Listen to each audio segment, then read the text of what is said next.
So, I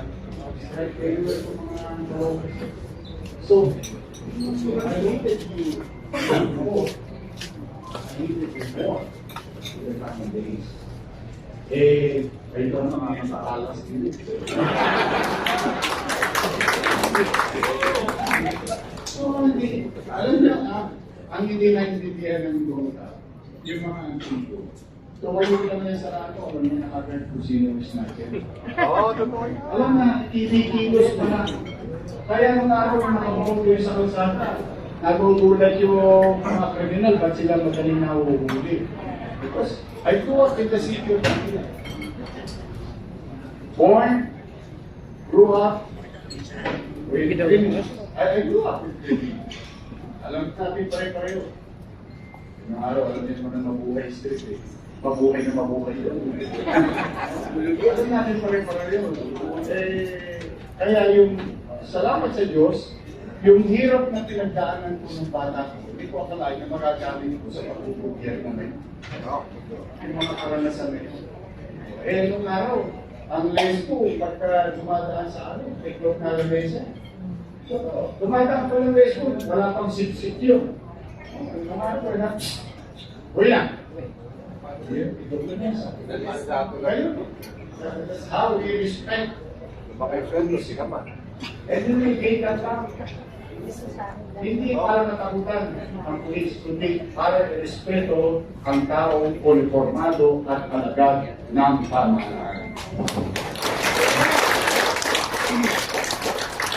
Okay, tayo na namin, wala namang uniform. Ito po naman. But remember, you are also a citizen of the city. And you will be part of the government. You will be deputized.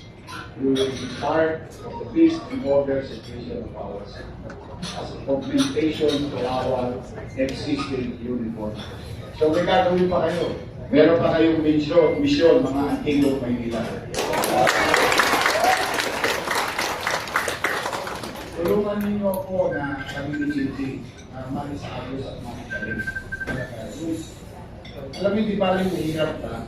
Huwag ka lang mag-introduce, di ba rin mahirap ka?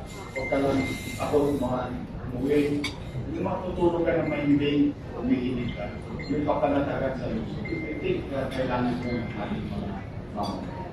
So, ngayong Christmas, salamat sa Diyos ang araw ng Pasko.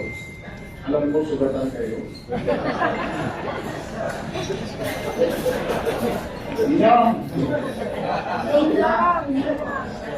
Puro daw ka sa tinapot ninyo. Kaya ako naman, papasalamat naman ako kay Bulls.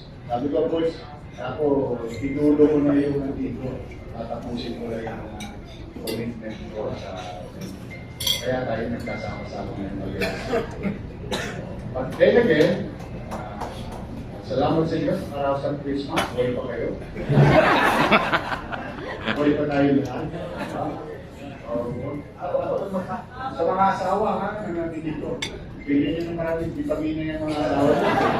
Kaya nga, umabot tayo ng Mayo. Matindi pa itong laban natin.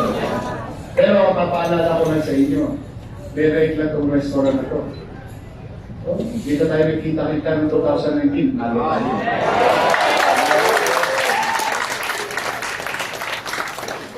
Kaya sa kampana, maganda pangil tayo ito. Anyway, Merry Christmas sa inyo lahat. Thank you. Now, it's 2025. Ang wish ko, maging malusog kayo. Yung naman importante sa lahat ngayon, you can enjoy the reminders of your birthdays. Ganda-ganda, pasasaan ba? Una-una lang yan. Kaya natin mauna na yung mga kriminal. Abahan ninyo, palakasin nyo ang katawan, magkatrabaho kayo ulit sa pamahalaan.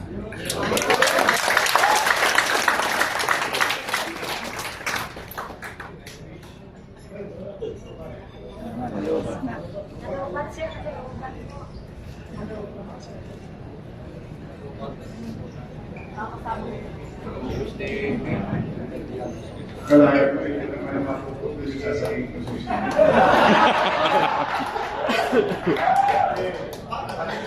Anyway, I wish ko rin yan sa ating kaya sa puso. Sunod-sunod lang sa puso. Sunod na naman sa puso. It's really hard for our so, wish ko lang talaga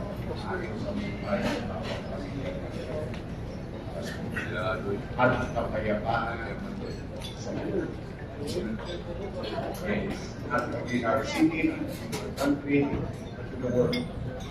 We've been seeing news, maaaring iba dyan, nayun sa kanya. Pero, yun,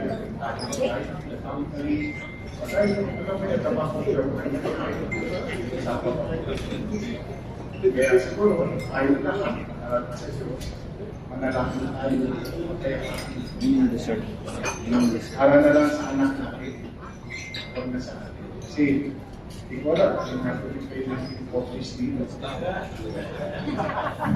I've seen, not experience, I've seen the worst. Yun ang naman. Kaya rin na kaya natin ating mga, di ba ba? Dapat ang desisyon natin ay tungkol sa mga kakagisa. Wish natin sa ating mga leaders, sa mga bansa. Wish them well also. At President, Vice President, Senate, Congress, the Secretary should have good health, better judgment, better judgment and wisdom sa kanilang pamumuno. Ayun naman,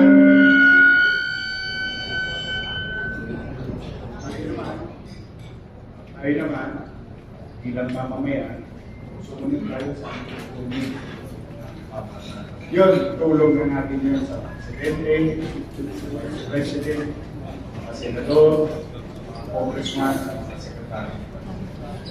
The National Policy Week bilang mamamayan. Kasi at the end of the day, tayo yung kikita sa payas.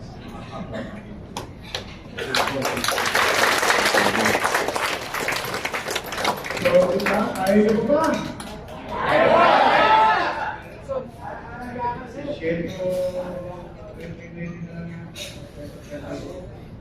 Or less, hanggang natin nasa tingin. Ayaw nyo ba?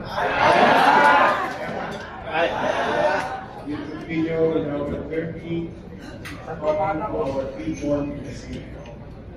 You will continue our city. Because every day, governance is not all politicians. It's always about the people. Sir, ako. So, Merry Christmas and Happy New Year sa inyo.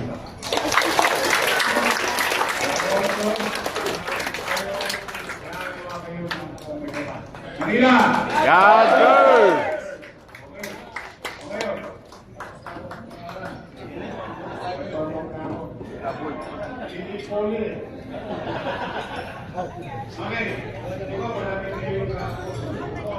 Okay.